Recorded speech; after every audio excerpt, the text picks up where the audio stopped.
God, this is so embarrassing. I really felt the folklore vibes. I love BTS that much. What is wrong with you?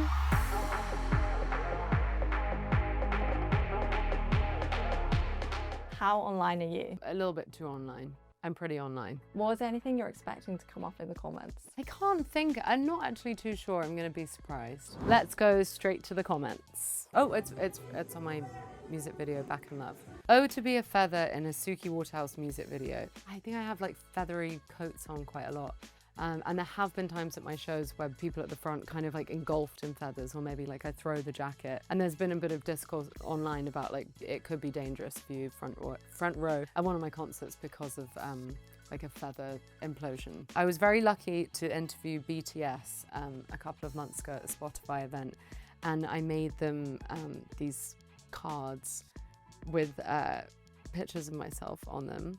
There is a video of me giving them all to them, but I haven't posted it actually. It's super cute. They're like these photo cards. We need to see the video. I know, I'm just kind of like keeping it because I'm very obsessed with them. I just want to keep it for myself.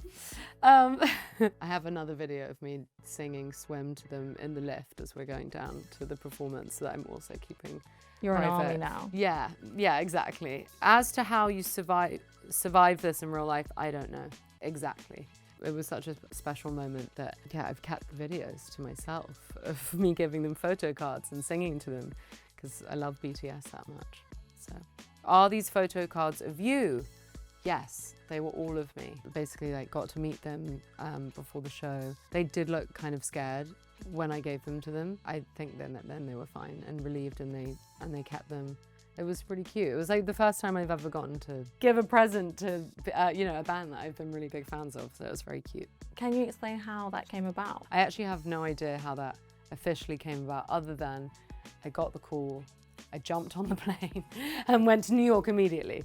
Other than gifting them presents, do you have a favourite behind the scenes moment? A favourite BTS moment? I mean, honestly, interviewing them, I thought they were just like so funny and sweet. And getting to watch them and like watch them dance, and it was, yeah, but my favourite moment probably was being in the lift with them and singing Swim to them. And we were all, you know, it wasn't just me singing to them, they were singing back. Everyone was enjoying themselves, so that was a very cute moment. Do you have a favourite song from the album? I think my favourite song is Merry Go Round. Trying to be nonchalant here, my lip was trembling. This is me backstage at MSG with Lara and Sophia from KATSEYE. This is the first time that I ever met them. It was very cute. I was opening for Leve and they were going on stage with Leve, so yeah, as I was about to go on stage, they were kind of like waiting side stage, and it was so sweet. And now we're friends, and we have a little group chat. They're such amazing girls. They're so incredible and gorgeous and lovely, and I adore all of them. And we just had like we had a fan-off moment between each other, which is very cute. Baby, do you know who you are? That's so sweet that someone said that. Okay, Suki opening for Taylor Swift in London, night 6. This was one of the crazier nights of my life. Yeah, I just still can't really believe that happened, but I did open for Taylor Swift in London, night 6. Dress is giving folklore. Do you know what? It is. And the crazy thing about this dress, it was a custom dress from Chloe, which was crazy that I got to wear something so incredible. I got backstage and the dress was not there. It had been tailored and my stylist like forgot to pick it up. It was a whole drama. I had someone else from my team calling the tailor who couldn't go in on that day because they weren't there. Someone had to break in, and the dress got there, honestly, about 5 minutes before I went on stage. So it was very close to not giving anything, to be honest. So yeah, whenever I see that dress, I'm always so glad that it made it. And I guess it is giving folklore, and that's such an amazing thing.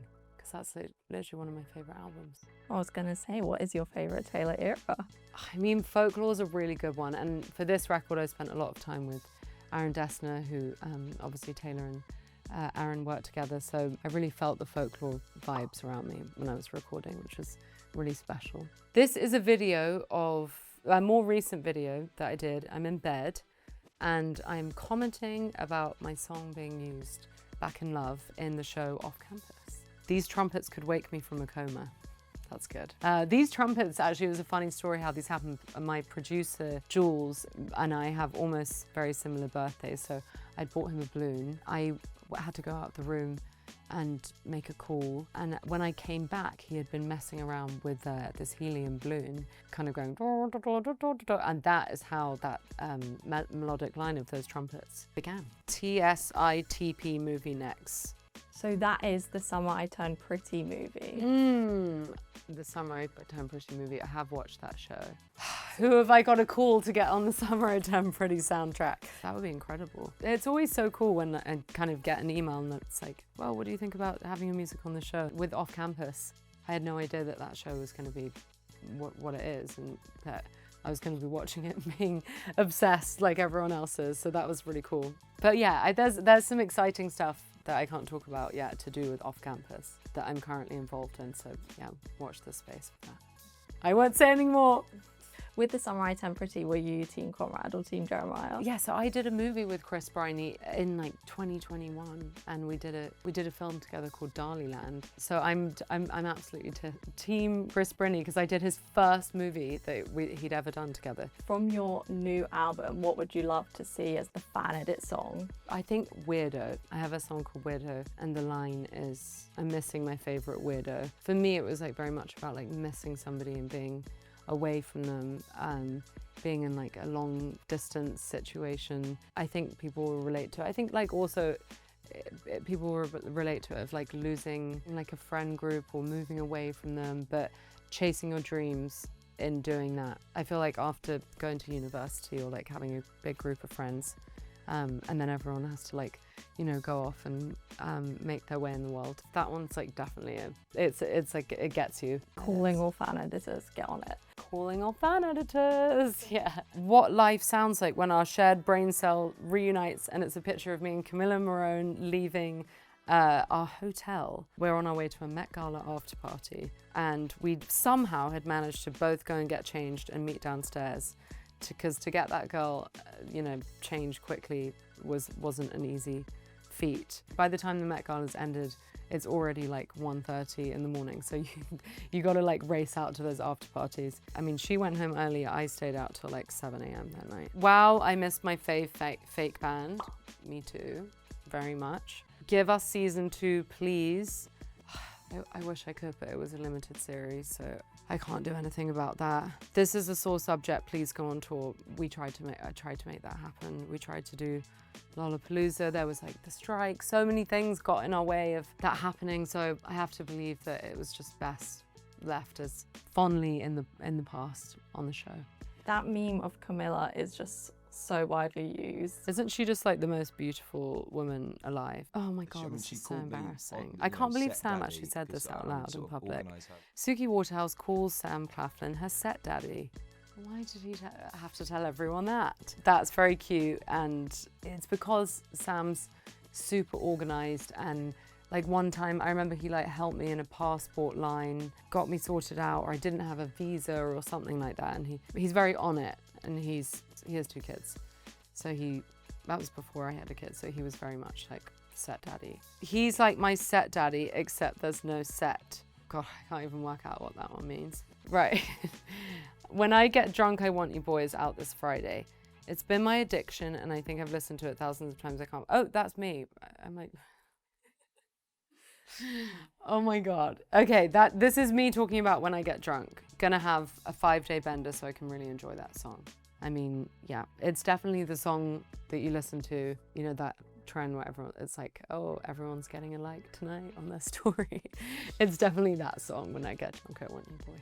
Type B girl this, type B girl that. Babe, I'm literally picking up loose Advil in front of the Trevi fountain. That was a really fun one. I actually have my mum with me whilst making this video. She just didn't know what to think about me doing this. She's just like, what is wrong with you? I don't understand what you're doing. I'm like, Mum, I'm promoting, okay? Newly elected Pope spotted picking up loose Advil in front of the Trevi fountain.